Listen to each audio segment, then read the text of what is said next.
In this video, I want to familiarize you with the idea of a limit, which is a super important idea. It's really the idea that all of calculus is based upon. But despite being so super important, it's actually a really simple idea. So let me draw a function here. Actually, let me define a function here, a kind of a simple function. So let's define f of x. Let's say that f of x is going to be x minus 1 over x minus 1.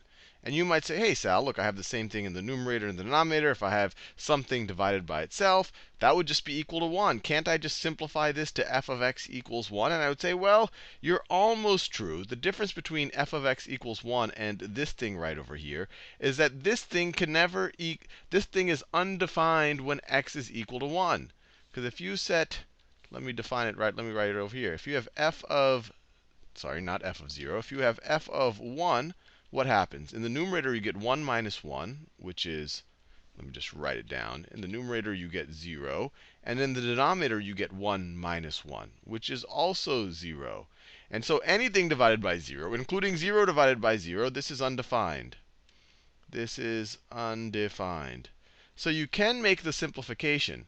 You can say that this is the same thing as f of x is equal to 1, but you would have to add the constraint that x cannot be equal to 1. Now this and this are equivalent. Both of these are going to be equal to 1 for all other x's other than 1. But at x equals 1, it becomes undefined. This is undefined, and this one's undefined. So how would I graph this function? So let me graph it. So that is my y is equal to f of x axis. Y is equal to f of x axis. And then this over here is my x-axis. X-axis. And then let's say that this is the point x is equal to 1. This over here would be x is equal to negative 1. This is y is equal to 1 right up there. I could do negative 1, but that won't matter much relative to this function right over here. And let me graph it. So it's essentially for any x other than 1, f of x is going to be equal to 1. So it's going to look like this. It's going to look like this. Except at 1. At 1, f of x is undefined. So I'm going to put a little bit of a gap right over here. The circle to signify that this function is not defined. We don't know what this function equals at 1. We never defined it. This definition of the function doesn't tell us what to do with 1. It's literally undefined when x is equal to 1. So this is the function right over here. And so once again, if someone were to ask you what is f of 1, you would go, and let's say that even if this was a function definition, you would go, OK, x is equal to 1. Oh, wait, there's a gap in my function over here. It is undefined. So let me write it again. It's kind of redundant, but I'll rewrite it. F of 1 is undefined. But what if I were to ask you, what is the function approaching as x equals 1? And now this is starting to touch on the idea of a limit. So as x gets closer and closer to 1, so as we get closer and closer x's to 1, as we get closer and closer x's to 1, what is the function approaching? Well, this entire time, the function, what's it getting closer and closer to? On the left-hand side, no matter how close you get to 1, as long as you're not at 1, you're actually at f of x is equal to 1. Over here, from the right-hand side, you get the same thing. So you could say, and we'll get more and more familiar with this idea as we do more examples, that the limit as x, and lim, short for limit, as x approaches 1, of f of x, is equal to, as we get closer, we can get infinitely close to 1, as long as we're not at 1. And our function is going to be equal to 1. It's getting closer and closer and closer to 1. It's actually at 1 the entire time.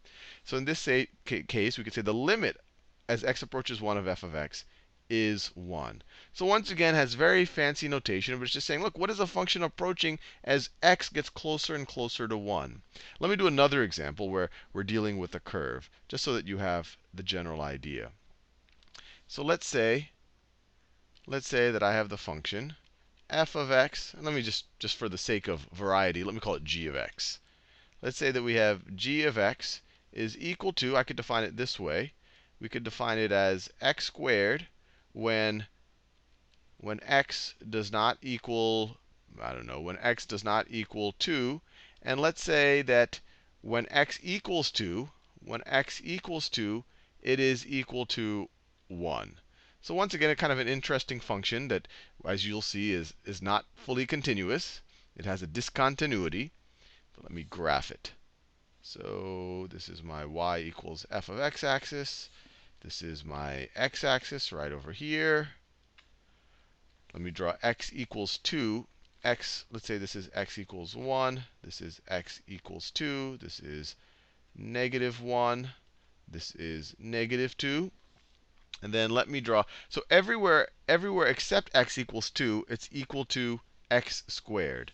So let me draw it like this. So it's going to be a parabola. It'll look something like this. It's going to look something. Let me draw a better version of the parabola. So it'll look something like this. It looks something like this. Not the most beautifully drawn parabola in the history of drawing parabolas, but I think it'll give you the idea. I think you know what a parabola looks like. Hopefully, it should be symmetric. Let me redraw it because that's kind of ugly. Okay, so that's looking better. Okay, all right, there you go. All right, now this would be the graph of just x squared. But this can't. It's not x squared when x is equal to 2. So once again, when x is equal to 2, we should have a little bit of a discontinuity here.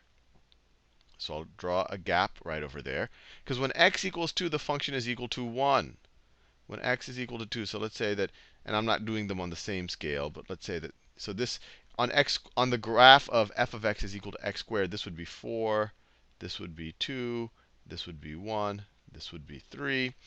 So when x is equal to 2, our function is equal to 1. So when x is equal to 2, our function is equal to 1. So this is a bit of a bizarre function, but we can define it this way. You can define a function however you like to define it. And so notice, it's just like the graph of f of x is equal to x squared, except when you get to 2, it has this gap, because you don't use the f of x is equal to x squared when x is equal to 2. You use f of x, or I should say g of x. You use g of x is equal to 1. Have I been saying f of x? I apologize for that. You use g of x is equal to 1. So then at 2, just exactly at 2, it drops down to 1, and then it keeps going along the function g of x is equal to, or I should say, along the function x squared.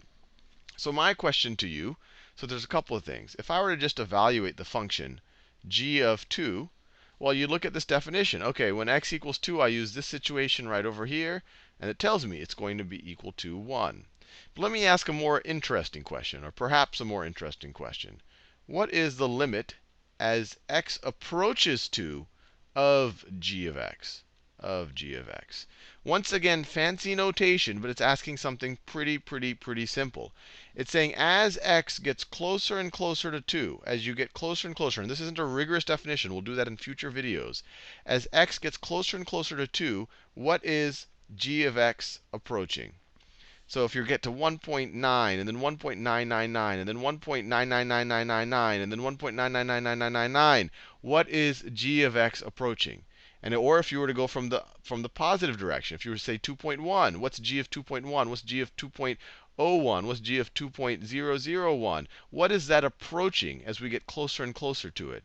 And you can see it visually just by drawing the graph. As g gets closer and closer to 2, and if we were to follow it along the graph, we see that we are approaching 4. Even though that's not where the function is, the function drops down to 1, the limit of g of x as x approaches 2 is equal to 4. And you can even do this numerically using a calculator. And let me do that, because I think that will be interesting. So let me get a calculator out. Let me get my trusty TI-85 out. So here is my calculator. And you can numerically say, okay, what's it going to approach as you approach x equals 2? So let's try 1.9. For x is equal to 1.9, you would use this top clause right over here. So you'd have 1.9 squared. And so you'd get 3.61. Well, what if you get even closer to 2? So 1.99. And once again, let me square that. Well, now I'm at 3.96. Well, what if I do 1.999? 999. And I square that. And I square that. Now I'm getting a 3.996. Notice I'm getting closer and closer and closer to our point. And if I got really close, 1.999999999 squared, what am I going to get to? It's not actually going to be exactly 4. This calculator just rounded things up. It's going to get to a number really, really, really, really, really, really, really close to 4. And we can do something from the positive direction too. And it actually has to be the same number when we approach from the below what we're trying to approach and above what we're trying to approach. So if we try 2.1 squared, we get 4.4. If we do let me go a couple of steps ahead. 2.01. So this is much closer to 2 now, squared. Now we're getting much closer to 4. So the closer we get to 2, the closer it seems like we're getting to 4. So once again, that's a numeric way of saying that the limit as x approaches 2 from either direction of g of x, even though right at 2 the function is equal to 1 because it's discontinuous, the limit as we're approaching 2, we're getting closer and closer and closer to 4.